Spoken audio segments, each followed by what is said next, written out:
Deuxième partie d'Europe 1 Midi Week-end et nous revenons donc en France. Bruno Retailleau a présenté au préfet une nouvelle circulaire pour durcir les conditions de régularisation des travailleurs sans papier. Et le moins que l'on puisse dire, c'est que ça a fait réagir. Des nouvelles consignes qui ne plaisent pas beaucoup à la gauche. Elles suscitent aussi un peu de remous dans le camp présidentiel.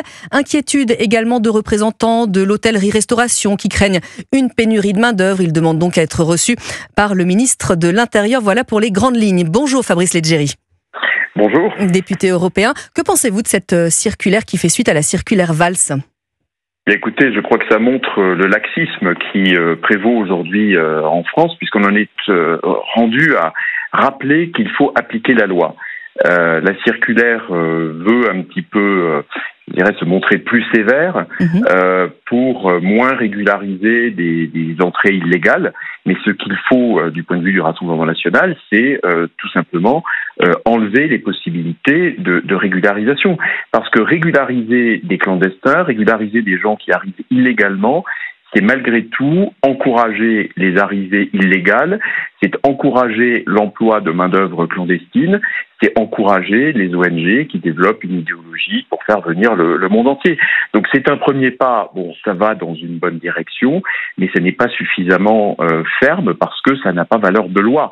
Donc ce qu'il faudra vraiment, c'est modifier la loi française, mais aussi agir, et comme député européen, je suis bien placé avec le très grand groupe du Rassemblement national au Parlement européen, nous pesons pour davantage de sévérité, au niveau européen également, au niveau des frontières, pour que ces arrivées illégales ne soient plus possibles, ou en tout cas soient réduites du plus possible. Alors Fabrice Leggeri, on voit que ça tangue au sein du gouvernement, pas forcément toujours dans l'opinion. Bruno Retailleau suggère d'ailleurs un référendum sur la question.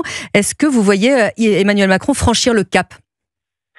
Écoutez, lorsque j'étais encore directeur de Frontex, l'Agence européenne de garde-frontières et de garde-côtes, j'ai pu mesurer le laxisme d'Emmanuel Macron président, le laxisme de ses gouvernements successifs et la sympathie qu'ils avaient avec les ONG, y compris la commissaire européenne, Madame Johansson, qui était une gauchiste à l'époque, porte-parole des ONG pro-migrants. Donc oui, le camp macroniste est favorable à l'immigration, au laxisme.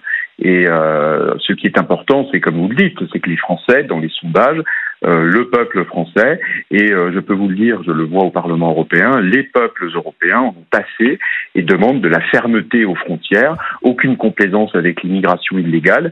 Et il faut aussi que les activités économiques, il faut bien se rendre compte que si elles veulent des migrants illégaux, c'est parce que ça permet de faire baisser les salaires. Donc ce sont les salaires des Français qui risquent d'être diminués avec une régularisation de main-d'œuvre étrangère en situation illégale. Et sur le plan familial, alors le rassemblement, le regroupement familial, on met un terme également ?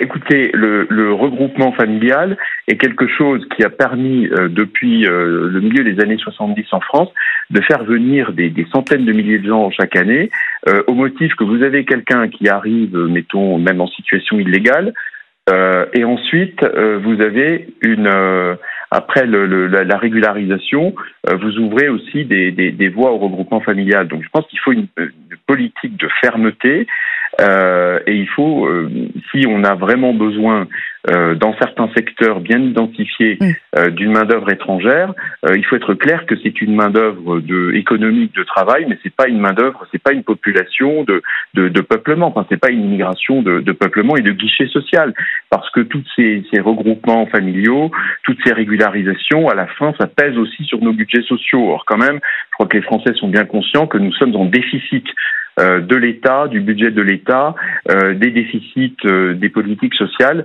Donc il est temps de penser aux Français.